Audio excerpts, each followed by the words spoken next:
Hello students, मैं Shri Ram academy से। तो आज हम देखते हैं चतुर्थ पाठ, ठीक है ना। सर्वनाम शब्दा के बाद पढ़ेंगे हम चतुर्थ पाठ में। इसमें संख्या बोध, इन्हीं संख्या का बोध कराया गया है कि एक को क्या बोलते हैं, दो को क्या बोलते हैं, और तीन को क्या बोलते हैं, और चार को क्या बोलते हैं, किसमें, संस्कृत में। ठीक है, तो चलिए हम शुरू करते हैं। संख्या बोध। तो देखिए यहाँ पर एक वृक्ष है ना, आपको दिख रहा होगा। एकः वृक्षः, एक वृक्ष की बात की जा रही है, इसलिए बोलेंगे एकः वृक्षः। यहाँ पर दो बालक हैं, तो यहाँ पे है दो बालकों, और यहाँ पे तीन अश्व दिख रहे हैं, घोड़े। ठीक है ना, संस्कृत में घोड़े को अश्व बोलते हैं। ठीक है, तो यहाँ बोलेंगे त्रय अश्वः, और चार मटके यहाँ पे दिए गए हैं, तो क्या लिखा है, चत्वरः घटः। आया समझ में। तो चित्र के साथ संख्या का बोध कराया गया है। ठीक है, फिर यहाँ पे देखिए कुक्कुरः लिखा है, कुक्कुरः, है ना। यहाँ पर कितने, 5 डॉग्स दिए गए हैं, है ना, कुत्ते। तो देखिए कुत्ते के बच्चे हैं, तो इसलिए पंच कुक्कुरः। फिर इसके बाद दिया गया है षष्ठ कपोतः, है ना, कौवे हैं, षष्ठ कपोतः, सप्त शुकः, अष्ट मुस्कः, फिर नव मृगः, है ना। कितने मृग हैं, 9, 1 2 3 4 5 6 7 8 9। ठीक है ना, ऐसे हम काउंटिंग कर लेंगे। ठीक है, और अब देखिए क्या लिखे हुए हैं, मोर, बहुत सारे मोर बने हुए यहाँ पे, है ना। तो यहाँ पे 10 मयूरा है। कौन से हैं, 10 मयूरा। 1 2 3 4 5 6 7 8 9 10। ठीक है ना, 10 मयूरा हैं। आया समझ में।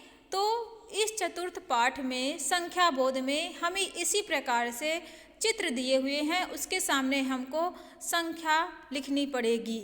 आया समझ में। तो ये हमारा पेज खत्म होता है 29 का। अब इसके बाद देखेंगे 30 पेज में क्या है। 30 पेज में यहाँ पे है एकः बालिका, एकः बालिका, फिर लिखा है द्वे बालिका, फिर लिखा है तिस्रमाला, और चतस्र अजः पंच चटकः। ठीक है ना। तो एक बालिका के लिए बोलेंगे, क्योंकि स्त्रीलिंग है, इसलिए बोलेंगे एकः, ना कि एकः वृक्ष बोलेंगे। क्योंकि वृक्ष क्या था, सजीव तो था, लेकिन न पुल्लिंग था और न स्त्रीलिंग था, है ना। तो इसलिए क्या बोलेंगे इसको, एकः। लेकिन जब यहाँ पर एक बालिका की बात की जा रही है, तो यहाँ पे होगा एकः बालिका, ना कि एकः, एका बालिका। फिर द्वे बालिका, त्रिस्रमाला, चतस्र अजः, और पंच चटकाः। आया समझ में। तो 2 बालिकाएं, 3 माला, 4 अजः, है ना, यानी कि बकरे हैं। ठीक है ना, पंच चटका यानी चिड़िया हैं। ठीक है, फिर यहाँ पे देखो घटिका, घड़ियाँ हैं जो हम वॉच पहनते हैं। ठीक है ना। फिर इसके बाद लिखा सप्त मच्छिका, 7 मच्छिकाएँ हैं। ठीक है, फिर अष्ट छुरिका, छुरिका देखो, 8 यानी 8 छुरियाँ यहाँ पे दी गई हैं। नव पिपीलिका, फिर 10 बालिका, है ना, ऐसा। फिर देखिए यहाँ पर 31 पेज में देखेंगे एकम हलम, एकम हलम, ये लकड़ी है, निर्जीव है, तो एकः या एकः नहीं होगा, क्या होगा, एकम हला, एकम हलम। फिर द्वे पुष्पे, त्रीणि कंदुकानि, है ना, ये बॉल है, इसे कंदुकानी बोलते हैं संस्कृत से, और फूल को तो पुष्पी बोलते हैं। चत्वारि छत्राणि, है ना, ये 4 छाते हैं। पंच पुस्तकानि, 5 पुस्तक हैं। षष्ठ पत्राणि, 6 पत्ते हैं। सप्त कदली फलानि, है ना, कदली फल बोलते हैं किसको, केला को बोलते हैं, किसको, बनाना केला।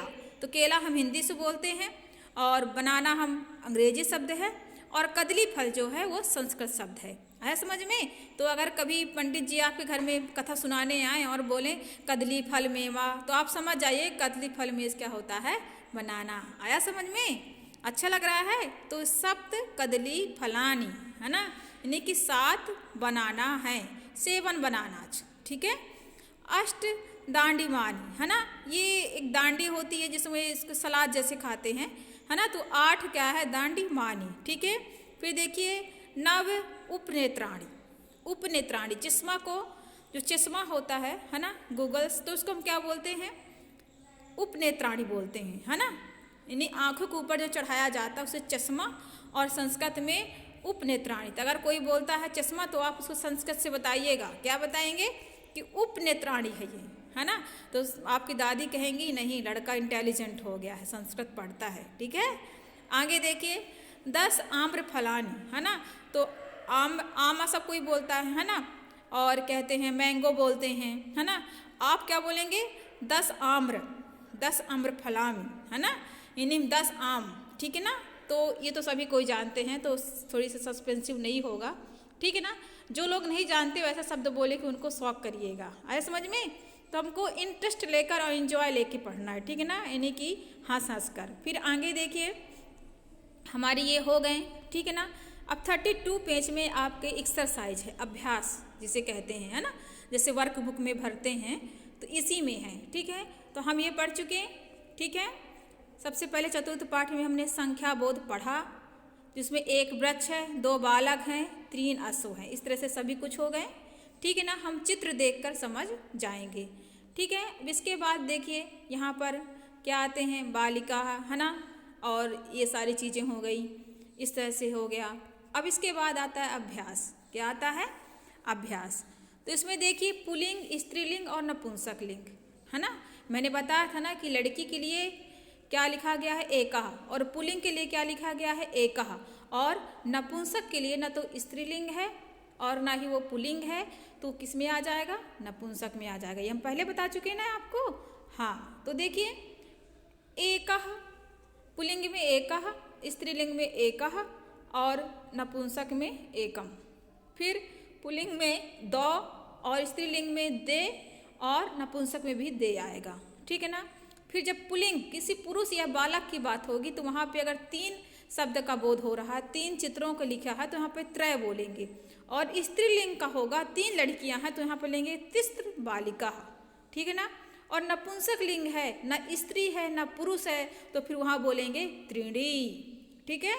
फिर इस प्रकार से चत्वरा, अगर पुल्लिंग है यानी लड़के का बोध हो रहा है, बालक का, तो क्या बोलेंगे चत्वरा बालका, है ना।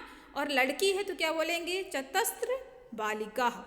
और मान लीजिए न लड़का है न लड़की है, पुल्लिंग है, नपुंसक लिंग है तो क्या बोलेंगे चत्वरी, है ना। और पंच पुल्लिंग के लिए बोलेंगे, बॉय के लिए, लड़के के लिए पंच बालका, और स्त्रीलिंग हो तो बोलेंगे पच बालिका और ये पंच, यानी कि जो पंच लिखेंगे तो इसमें तीनों में कॉमन रहेगा, पुल्लिंग में, स्त्रीलिंग में और नपुंसक लिंग में। तो ये तीनों चीज़ें, 4 या 5 चीज़ हैं जो 5 तक हमारी जो ये काउंटिंग है, संख्या है, उसको हम थोड़ी ध्यान से देखेंगे, आया समझ में। इसीलिए फॉर एग्जाम्पल देखिए ये हल था, मैंने बताया था ना, तो स्त्रीलिंग है ना पुल्लिंग है, और ये निर्जीव है लकड़ी का, इसलिए यहाँ पे एकम होगा। और देखिए ये लिखा हुआ है नपुंसक में एकम लिखा है ना, यहाँ पे बिंदी लिखी हुई है लेकिन उसका मतलब माही होता है संस्कृत में, आया समझ में। अब देखिए द्वे पुष्पे, तो देखिए लिखा द्वे स्त्रीलिंग में, क्योंकि ये क्या है, ये पुष्प जो है स्त्रीलिंग का बोध कराता है ना, तो इसलिए यहाँ पे क्या हो जाएगा, ये द्वे लिखा है, आया समझ में। इसी तरह से हमको चित्र को देख देख कर हमको समझना है, अंडरस्टूड करना है ना, और समझ के हमको यहाँ पे देखिए फिलअप करना है। अब हमारे यहाँ से आता है अभ्यास, यानी एक्सरसाइज, ठीक है। तब देखिए यहाँ पे उचित शब्देन रिक्त स्थानम पूर्यत, ठीक है ना। तो यहाँ पे हम क्या लिखेंगे, एकम फलम अस्ति, है ना। फल क्या है, फल क्या है, देखिए नपुंसक लिंग ऊपर ही लिखा हुआ है, ये नपुंसक लिंग है ना। तो यहाँ पे क्या लें, एकम फलम, तिस्र बालिका, तिस्र किसके लिए है, ये ऊपर देखिए स्त्रीलिंग के नीचे लिखा हुआ है, एकम द्वे के नीचे तिस्र लिखा, तिस्रा, है ना, स्त्रीलिंग तिस्र, तो बालिका, क्योंकि स्त्रीलिंग है तो यहाँ पे बालक नहीं आएगा, यहाँ पे बालिका ही आएगी। देखिए यहाँ पे बालिका भी लिखा हुआ है और बालका लिखा हुआ है, फलानी भी लिखा हुआ है ना। तो यहाँ पे हम तिस्र लिखा हुआ है और स्त्रीलिंग के नीचे तिस्रा ही लिखा हुआ है, तो हम त्रिस्ता संख्या के आगे बालिका ही फिलअप करेंगे, आया समझ में। फिर देखिए सप्त, क्या लिखा हुआ है, सप्त में 7, है ना। तो सप्त क्या हो जाएंगे, अश्व हो जाएंगे, अश्व होंगे ना, हमारे चित्र में लिखा हुआ भी हुआ था, देखिए यहाँ पे ये लिखा हुआ है सप्त सुखा, है ना। तो चाहे सप्त अश्व लिख दें, या सुका लिख दें या मयूर लिख दें, इनके लिए एक ही रहेगा, ठीक है, आया समझ में। अब देखिए आगे देखेंगे, यहाँ पर थे हम, है ना। फिर इसके बाद देखिए उचित परिवर्तन रिक्त स्थान पूर्यत, है ना। उचित परिवर्तन करके, है ना, क्या करना है, यानी हमको संख्याओं के साथ स्त्रीलिंग और पुल्लिंग और नपुंसक का परिवर्तन करना है। तो यहाँ पे हमारा उत्तर में यहाँ पे ये ग्रीन कलर से लिखा हुआ है फल, है ना, और लिखा लता।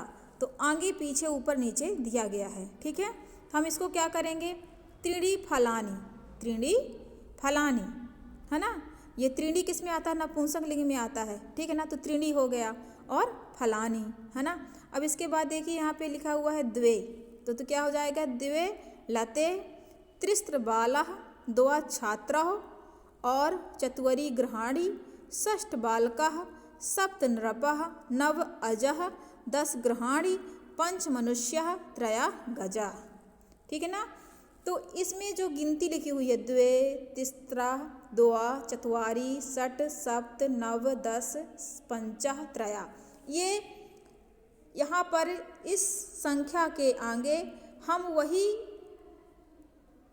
स्त्रीलिंग पुल्लिंग शब्द यूज करेंगे गिनती के अनुसार, जो कि हमारे यहाँ पे पुल्लिंग स्त्रीलिंग का कॉलम बना हुआ है, ठीक है। आगे देखें, उचित संख्या पदेन पूर्यत, है ना, उचित संख्या को पूरा कीजिए। और देखिए अभी इसके पहले संख्या दी हुई थी, तो हमको क्या करता है, स्त्रीलिंग और पुल्लिंग और नपुंसक लिंग फिल करना था, भरना था, ठीक है ना। अब इसमें तीसरे नंबर में, प्रश्न नंबर तीसरे में लिखा हुआ है, इसमें स्त्रीलिंग पुल्लिंग तो लिखा हुआ, अब हमें संख्या बदलनी है। तो ये फलम है तो क्या हो जाएगा, एकम, क्योंकि नपुंसक ही है तो एकम ही आएगा, ठीक है ना। नियम वही रहेंगे, ठीक, फेर बदल किया गया है इधर उधर, है ना। तो इसे बार बार समझें, समझ में आ जाएगा। फिर लिखा जना, तो क्या होगा, सप्तम जना। लते द्वे लते, है ना, स्त्रीलिंग है ना, लते क्या है, पुष्प है तो स्त्रीलिंग है, तो क्या हो जाएगा, जहाँ पे ऐसे द्वे लते था तो यहाँ पे द्वे, यहाँ भी लते आ गया। मयूरा तो क्या होंगे, पंच मयूरा। तो हमने बताया था कि पंच में वो स्त्रीलिंग हो या पुल्लिंग हो या नपुंसक लिंग हो, उन तीनों में पंच पंच पंच ही रहता है। आया समझ में। फिर आगे देखेंगे, इस तरह से अंगा में भी लिखा है द्वा अश्वा द्वे नेत्रे और चत्वरी पुष्पाणि अष्ट पर्वतः और नव गजः एकः माला, ठीक है। अब देखिए संख्या, संस्कृत संख्या लिखो। अब क्या करना है, हमें संस्कृत संख्या लिखना है। तो देखिए चत्वारी लिखा है तो नपुंसक लिंग में है। अब यहाँ पे स्त्रीलिंग लिखा है, स्त्रीलिंग में संख्या क्या होगी, द्वे होगी। पुल्लिंग में क्या होगी, चत्वारा होगी।